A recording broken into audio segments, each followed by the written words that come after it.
আবাস যোজনায় দুর্নীতি ও স্বজন পোষণের গন্ধ শামসেরগঞ্জের মাথা থেকে পা পর্যন্ত।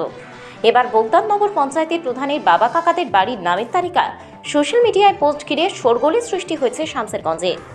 অভিযোগ, শামসেরগঞ্জের বোগদাননগর পঞ্চায়েত এলাকায় বহু যোগ্য পরিবার আবাস যোজনার তালিকা থেকে বঞ্চিত হয়েছেন। বহু কষ্টে দিন যাপন করছেন তারা। অল্প বৃষ্টিতে ছাউনি দিয়ে জল পড়লে অন্য জায়গায় আশ্রয় নিতে হয় তাদের। ঝড় বৃষ্টির সময় আতঙ্কে বাস করেন তারা। বেশ কিছু পরিবারের আবাস যোজনায় নাম থাকলেও ফাইনাল তালিকা প্রকাশের পর বাদ গিয়েছে নাম। যদিও স্থানীয়দের অভিযোগ, বোগদাননগর পঞ্চায়েতের প্রধানের বাবা কাকাদের প্রায় 20 থেকে 25 জনের নাম রয়েছে। শুধু তাই নয়, আরও অভিযোগ নাম রয়েছে অঞ্চল সভাপতির বউ ও ছেলের। মণ্ডল সভাপতির সঙ্গে যোগাযোগ করলে কোনো রকম মুখ খুলতে চাননি তিনি। ইতিমধ্যে অভিযোগ ওঠা সমস্ত নামের তালিকা সোশ্যাল মিডিয়ায় ভাইরাল হয়েছে। সোশ্যাল মিডিয়ায় পোস্ট ঘিরে শোরগোল সৃষ্টি হয়েছে এলাকায়। এদিকে পঞ্চায়েত প্রধান নাজিরা খাতুন বলেন, যাদের নাম সোশ্যাল মিডিয়ায় ভাইরাল হয়েছে তারা সবাই বাড়ি পাওয়ার যোগ্য। অভিযোগ সম্পূর্ণ ভিত্তিহীন, মিথ্যা অভিযোগ। আমি বিরোধী সহ সকলকেই বলবো, আপনারা এসে দেখে যান তাদের বাড়ি। তারা ভাঙাচোরা টালির বাড়িতে থাকে। অনেকের গঙ্গায় বাড়ি বিলীন হয়ে গেছে, অনেকের পাটটাও পেয়েছে। তারা আবাস যোজনার টাকা পেলে বাড়ি করতে পারবে।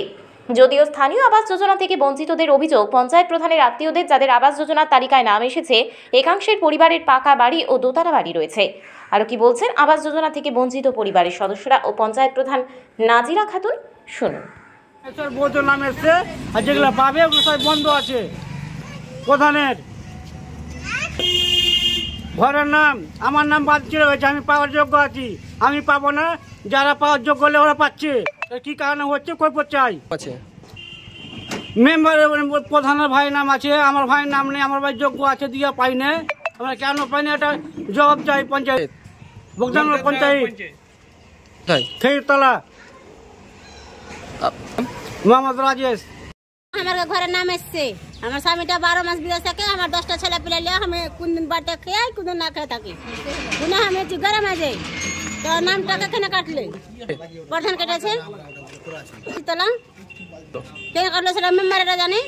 ঘুষ পেলে কি ওরা কি পেলে কে জানে। দিতে পারলো না শোনা হলো না, ওরা ঘুষ দিতে পেরেছে হয়েছে। আর 12 মাস বিদেশ থাকে সবাই জানে গ্রামের কি মেয়েটা কিরম করে খায়। হ্যাঁ, নাম উজারা বিবি, বাড়ি হলো খেজুরতলা। না আসেনি। কেন? আপনার তো টালির বাড়ি। কেন তো তোমরাই বলতে পারবে। বিড়ি বেঁধে খান? কোথায় বাড়ি? কোথায় বাড়ি? সাতগড়িয়া। ঘরে টাকা এসেছে না, আমাদের নামটা কেটে দিচ্ছে।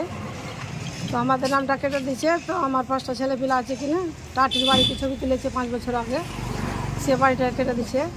মেম্বার প্রধান কী করে, ওরা আপনার ভাইয়ের নাম দিচ্ছে টাকা, ওর চাচার নামে দিচ্ছে, ফুফুর নামে দিচ্ছে, বোনের নামে দিচ্ছে, আর আমাদের নামে দেয়নি। মেম্বার প্রধান চস্কাপুর বোগদাননগর অঞ্চল, হ্যাঁ নাম এসেছিল, কেটে দিয়েছে। আমার নাম লালবানু, বাড়ি চস্কাপুর। তার জন্য 24 জনের তালিকা বেরিয়েছে, সবাই প্রধানের আত্মীয় স্বজন এবং অনেকে ভালো বাড়ি আছে এমনটা অভিযোগ উঠছে। কি বলবেন? এটা সম্পূর্ণ মিথ্যে অভিযোগ।